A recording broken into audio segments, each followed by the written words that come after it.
Picture a flat, unremarkable stretch of farmland in the heart of China's Hebei province. Cornfields and fishing villages line the edge of Baiyangdian Lake, a shallow, reed-filled wetland that locals have farmed and fished for centuries. The sky above is wide and gray, the roads are narrow, and the skyline is essentially non-existent. There is almost nothing here. And that, for the engineers and urban planners tasked with one of the most audacious construction projects in human history, was precisely the point. Because what you are looking at, or rather, what you are not yet looking at, is the future home of over 5 million people. This is Xiong'an New Area. And the story of how it is being built from absolute zero is one of the most extraordinary feats of urban engineering the world has ever attempted. In April 2017, the Chinese government announced that a brand new city would be constructed from scratch across 3 counties in Hebei province, just 100 kilometers southwest of Beijing. The project is officially budgeted at $95 billion, though many analysts believe the final cost will far exceed that figure. It covers a planned area of nearly 1,770 square kilometers, making it comparable in scale to the entirety of London. When complete, it is designed to absorb millions of residents and hundreds of government agencies relocated from Beijing, easing the capital's chronic congestion while creating a 21st century model city unlike anything built before.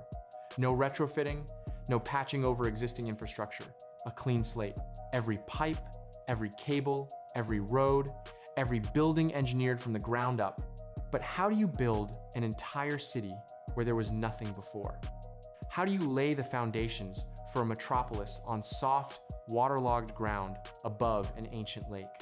And how do you compress what traditionally takes a century of organic urban growth into a single decade of deliberate engineering?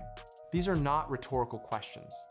They are the challenges that thousands of Chinese engineers, architects, and planners have been wrestling with every single day since construction began. The first and most immediate problem was the ground itself. Xiong'an sits at the edge of Baiyangdian, the largest freshwater lake in northern China. The surrounding land is essentially a low-lying floodplain, soft alluvial soil deposited over millennia by rivers draining off the Taihang Mountains. This kind of ground is a structural nightmare.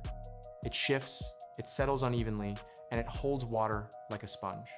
Before a single building could rise, engineers had to understand exactly what they were dealing with. Teams conducted extensive geotechnical surveys, drilling boreholes across the entire development zone to map soil composition at depth. What they found confirmed the scale of the challenge. In many areas, the bearing capacity of the ground was far too weak to support major infrastructure without significant intervention. The solution was a combination of ground improvement techniques deployed at a scale rarely seen outside of major coastal reclamation projects.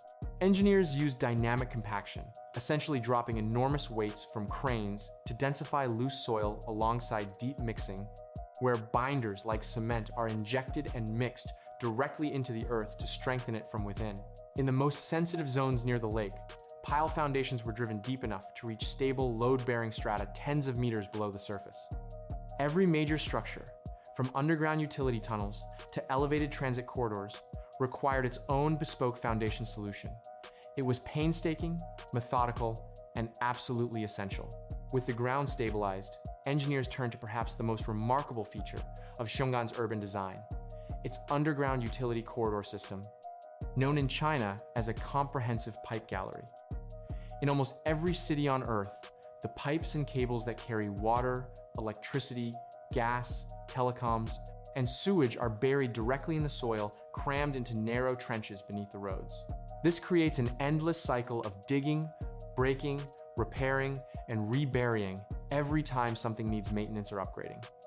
It is expensive, disruptive, and hopelessly inefficient. Xiong'an was designed to break that cycle entirely. Instead of burying utilities in loose ground, Xiong'an's planners routed them through a vast network of pre-built underground tunnels, corridors wide enough for maintenance workers to walk through, inspect, and repair every system without ever breaking open a road.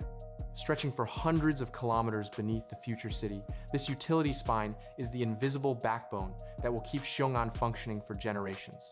It is the kind of infrastructure you never see, but it is why engineers call this city a true leap forward. Above ground, the transportation design posed its own formidable challenges. Xiong'an is being built without the urban sprawl and car dependency that has plagued so many of China's earlier development zones. The master plan mandates that 80% of journeys within the city be made on foot, by bicycle, or by public transit.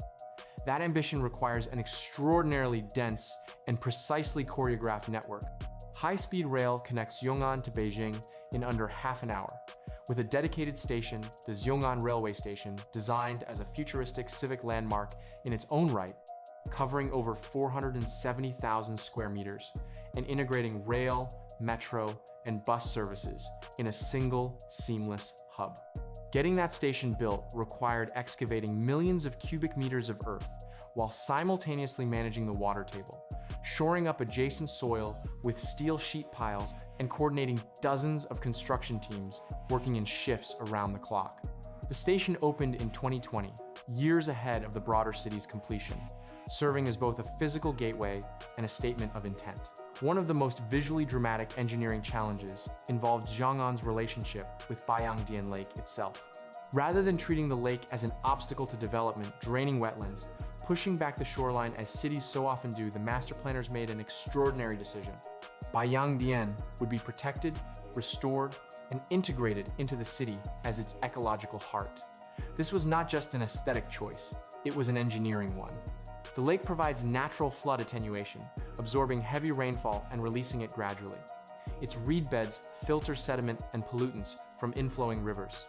Preserving this living sponge required engineers to redesign the entire drainage network of the surrounding region, redirecting agricultural runoff, treating wastewater to a far higher standard before discharge, and constructing a network of constructed wetlands that serve as ecological buffers between the urban fabric and the lake's natural edge. In a country where development has historically come at severe environmental cost, this represented something genuinely different, a city designed around its ecosystem rather than in spite of it. Throughout all of this, digital infrastructure was not an afterthought. It was baked into the city's DNA from day one. Xiong'an is being built as a so-called digital twin city. Every physical element of the urban environment is simultaneously modeled and monitored in a virtual replica. Sensors embedded in roads, bridges, and buildings feed real-time data into a central operating platform that can detect structural anomalies, manage traffic flow, and respond to emergencies before they escalate. The fiber optic and 5G networks that will eventually blanket Xiong'an are being laid in the same underground utility corridors as the water and power lines installed once, maintained forever, and never requiring a single road to be dug up. For the engineers designing the system, it was the integration challenge that proved most complex. Not building any one system, but making all of them talk to each other seamlessly.